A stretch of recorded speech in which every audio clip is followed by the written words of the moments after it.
क्या हुआ? क्या चल रहा है यहाँ पे? देखना बेटा, बहू इतनी देर से मुझे मार रही है, पता नहीं क्यों, मेरी क्या गलती है। शिखा, तुमने मेरी माँ के ऊपर हाथ उठाया, तुम्हें जरा भी शर्म नहीं आई? नहीं, मैंने कोई हाथ नहीं उठाया। ये पता नहीं क्यों अपने आप को थप्पड़ मारे जा रही थी। मैंने रोकने की कोशिश की, उन्होंने मेरी बात नहीं मानी, झूठ बोल रही है। नहीं नहीं बेटा, मैं झूठ नहीं बोल रही हूँ। अरे भला मैं अपने आप को थप्पड़ क्यों मारूंगी? बहू इतनी देर से मुझे मार रही है और पता नहीं क्यों। अब मेरे सामने कुछ बोलने की जरूरत नहीं है तुम्हें। तुमने मेरी माँ के ऊपर हाथ उठाया, तुमने मेरी माँ के ऊपर हाथ उठाया। तुम्हारी हिम्मत कैसे होगी? कहाँ से आई तुम्हारे पास इतनी हिम्मत? बोलोगी मुझे? लेकिन मैंने कोई हाथ नहीं उठाया, तो मेरा भरोसा क्यों नहीं करे? वो झूठ बोल रही है तुमसे। क्या क्या कहा तुमने?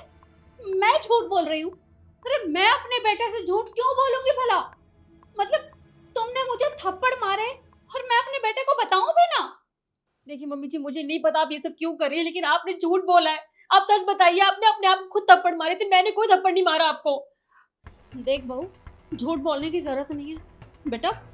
भला हुआ कि आज तू घर पर ही है। ये तेरे जाने के बाद भी मेरे साथ यही सब करती है। और आज आज तू घर पर था तो मैंने तुझे बता दिया, वरना ये मुझे बताने ही नहीं देती। हाँ माँ, सब कुछ पता चल गया है मुझे। इसने आपके ऊपर हाथ उठाया है और इसने अपनी जिंदगी की बहुत बड़ी गलती करी है और इसकी सजा इसे जरूर मिलेगी। तुम खड़ी क्या हो यहाँ पे अभी तक? निकलो यहाँ से। पर निखिल, मेरी बात तो सुनो, मैंने कोई हाथ नहीं उठाया था, तुम एक बार मेरी बात भरोसा करो। चलो। रुकिए साहब, बड़ी मैम साहब झूठ बोल रही है। छोटी मैम साहब ने कोई हाथ नहीं उठाया इनके ऊपर। अरे ओ, ये क्या बकवास कर रहा है तू? ये हमारे घर का मैटर है और तू भूल मत, तू यहाँ का नौकर है, तो बीच में घुसने की जरूरत नहीं है तुझे। देख, मेरी माँ बिल्कुल ठीक कह रही है। तू इस घर का नौकर है तो अपने काम से काम रख। तेरे कहने का क्या मतलब है कि मेरी माँ जानबूझ के ये सब कर रही है खुद के साथ? एक काम कर, तू भी इस घर से जा। साहब मैं बिल्कुल सच बोल रहा हूँ, अगर आपको यकीन नहीं है ना तो मेरे पास सबूत है।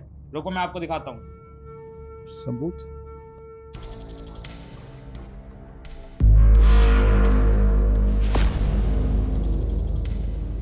नहीं नहीं बेटा, ये सब झूठ है, ऐसा कुछ भी नहीं है। मैं सच बोल रही हूँ, बहू ने मेरे ऊपर हाथ उठाया था। माँ, अब झूठ बोलने का कोई भी फायदा नहीं। इस वीडियो में सब कुछ साफ साफ दिख रहा है कि आप खुद को तमाचा मार रही हो और नाम अपनी बहू का लगा रही हो। मैं आपसे पूछ सकता हूँ कि आपने ये सब क्यों किया? क्यों इस पर झूठा इल्जाम लगाया आपने? हाँ, किया मैंने ये सब, और ये मैंने इसलिए किया है क्योंकि ये लड़की मुझे बिल्कुल भी पसंद नहीं है। अरे तूने अपनी मर्जी से शादी की थी, मेरी मर्जी से नहीं। और तू मेरे बारे में बिल्कुल भी नहीं सोचता। अरे जब से तेरी शादी हुई है, सीधा अपनी पत्नी के पास चला जाता है। माँ हूँ मैं तेरी, और शादी के बाद तू मुझे बिल्कुल भूल गया है।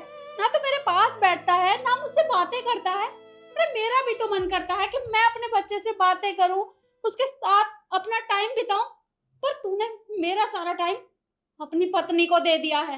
इसलिए मैंने ये सब किया, क्योंकि ना ये इस घर में रहेगी और ना तू इसके पास जाएगा। बस मुझे जो सही लगा वो मैंने किया। माँ, बस इतनी सी बात के लिए आपने अपनी बहू के साथ ये सब किया? अरे आपको शायद पता नहीं है मुझ पे मेरे ऑफिस का कितना बर्डन है, कितना बिजी हूँ मैं ऑफिस को लेकर के। जब आप लोग सो जाते हो ना, उसके बाद मैं घर में आता हूँ और आपके उठने से पहले इस घर से चला जाता हूँ। अरे मैं खाना भी टाइम पे नहीं खा पाता हूँ माँ, अपने ऑफिस की वजह से। और आप कह रही हो कि मैं आपको टाइम नहीं दे पाता? माँ, मैं टाइम अपनी बीवी को भी नहीं दे पाता हूँ। आपको ये बात कब समझ में आएगी? और आपने जिसके ऊपर झूठा इल्जाम लगाने की कोशिश की है ना, वो आपको अपनी सास नहीं बल्कि माँ मानती है। अरे जब भी हम दोनों बाहर जाते हैं ना शॉपिंग के लिए भी, तभी खुद से पहले आपके बारे में सोचती है। पर आपने इसके बारे में एक बार भी नहीं सोचा और इसके साथ ये सब करने जा रही थी। अगर मैं इसको सच में इस घर से निकाल देता तो क्या होता माँ? आपने सोचा इस बारे में? अरे इस सब की वजह भी तो यही लड़की है ना। जब से ये इस घर में आई है, इसने इसने तुझे बिल्कुल बदल के रख दिया है।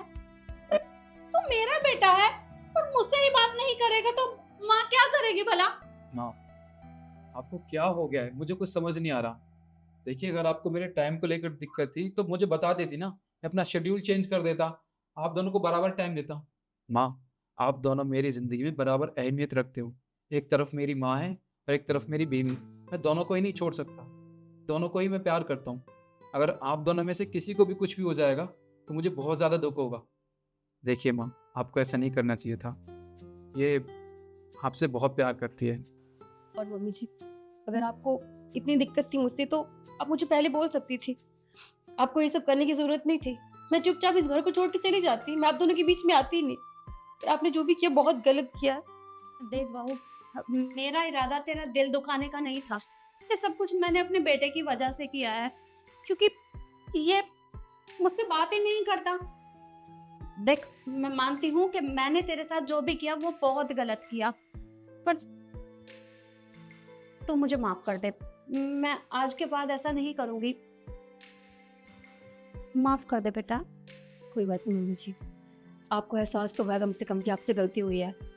और निखिल वैसे भी वो तुम्हारी माँ है, उनका इस तरह से गुस्सा करना जायज़ है। कोई बात नहीं, उन्हें माफ़ कर दो। और शिफा, मुझे भी माफ़ कर देना। मैंने भी बिना कुछ सोचे समझे तुम पे हाथ उठा दिया। कोई बात